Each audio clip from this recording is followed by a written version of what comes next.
Hello guys, ഞങ്ങളെല്ലാവരും ഇപ്പോൾ ഉള്ളത് നമ്മളെ വയനാട് ജില്ലയിൽ ഭയങ്കര ഫേമസ് ആയിട്ടുള്ള ഒരു കടയിലാണ്. ഏത് കടയാണെന്ന് വെച്ചിട്ടുണ്ടെങ്കിൽ നമ്മളെ സുഖുവേട്ടൻ്റെ കടയാണ്. ആരാണ് സുഖുവേട്ടൻ എന്ന് വെച്ചിട്ടുണ്ടെങ്കിൽ നമ്മളെ ബാവലിക്കടുത്ത് സ്ഥലത്തിൻ്റെ പേരെന്താ? സ്ഥലത്തിൻ്റെ പേരെന്ന് പറഞ്ഞില്ലെങ്കിൽ ഞങ്ങൾ മീനെ പിടിക്കാൻ വേണ്ടി വന്നതാണ്. അപ്പോഴാണ് നമ്മളിങ്ങനെ ഒരു കട ഉണ്ടെന്നും ഇവിടെ നിന്ന് ചായ പിടിക്കാനൊക്കെ വിചാരിച്ചത്. അപ്പോൾ കാണുന്നതാണ് സുഖുവേട്ടൻ. ഇതാണ് കട. ഒരു പുല്ല് മേഞ്ഞിട്ടുള്ള ഒരു കടയാണ്.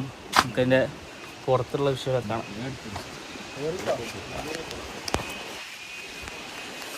ഭയങ്കര മഴയാണ്.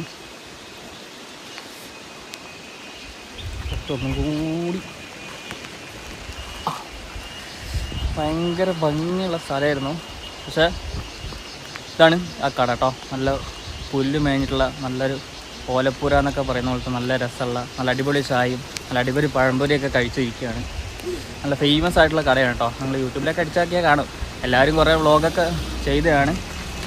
പക്ഷേ എൻ്റെ വക ഞങ്ങളെ വക എടുത്തതാണ് കേട്ടോ.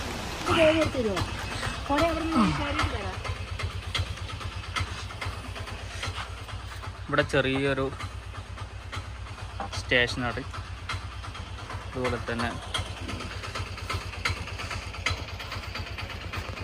ഈ ചെറിയൊരു സംവിധാനമാണ്.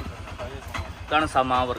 പഴയ കാലത്തെ സമാവർ, ചട്ടി സമാവറാക്കിയതാണ്. ഇവിടുന്നാണ് നല്ല ഉഷാറൻ ചായയൊക്കെ. ഇതൊക്കെ നമ്മളെ കൂടെ തന്നെയാണ്. അവർക്ക് എല്ലാവർക്കും വ്ളോഗ് ഉണ്ട് കേട്ടോ. അവരൊക്കെ ചാനൽ സബ്സ്ക്രൈബ് ചെയ്യും, വാച്ചുകയൊക്കെ ചെയ്യണം. അവരുടെ ലിങ്കൊക്കെ ഞാൻ കൊടുക്കാം. അപ്പോൾ നമുക്ക് വിശേഷങ്ങളിൽ സുഖേട്ടനോട് ചോദിച്ചിട്ട് മനസ്സിലാക്കാം എപ്പോഴാണ് ഈ കട തുടങ്ങിയത്, എത്ര കാലമായി. അതുപോലെ തന്നെ സുഖേട്ടാ, പിന്നെ ഈ കട എത്ര വർഷമായി ഇവിടെ തുടങ്ങിയിട്ട്? 27 വർഷമോ? ഓ, ചേട്ടൻ തുടങ്ങിയതാണ്. ഭയങ്കര ഫേമസ് ആയിട്ടുള്ളൊരു കടയാണല്ലേ ചേട്ടൻ. 27 വർഷമായിട്ട് തുടങ്ങിയിട്ടുള്ള 27 വർഷമായി ഇവിടെ ഈ ഒരു ഓലപ്പുര.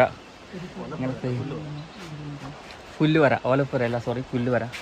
അപ്പോൾ 27 വർഷമായി. ഇതാണ് നമ്മളുടെ സാധുവായിട്ടുള്ള നമ്മുടെ സുഖുവേട്ടൻ. അപ്പം ഇനി നമുക്ക് പല വിശേഷങ്ങളും കാണാം. ഇവിടെ ആനയൊക്കെ വരണ്ടല്ലേ? ഇവിടെ ആനയൊക്കെ വരലുണ്ട്. ഇതൊക്കെ ഒരു ഫോറസ്റ്റ് ഏരിയ ആണ്. ഇതെവിടെയൊക്കെ ഇവിടെ ലൈൻ കമ്പിയൊക്കെ ഇട്ട് കാണാം. കണ്ടില്ലേ? ഇല്ല, അതാ ലൈൻ കമ്പി കടനോട് ചേർന്നിട്ട് ഇവിടെ ആനയൊക്കെ വരും. ആന, പന്നി, കാട്ടുപന്നി, അങ്ങനെ ഓരോ സാധനങ്ങൾ വരും. അപ്പോൾ അതിനൊക്കെ വേണ്ടിയിട്ട് നട്ട്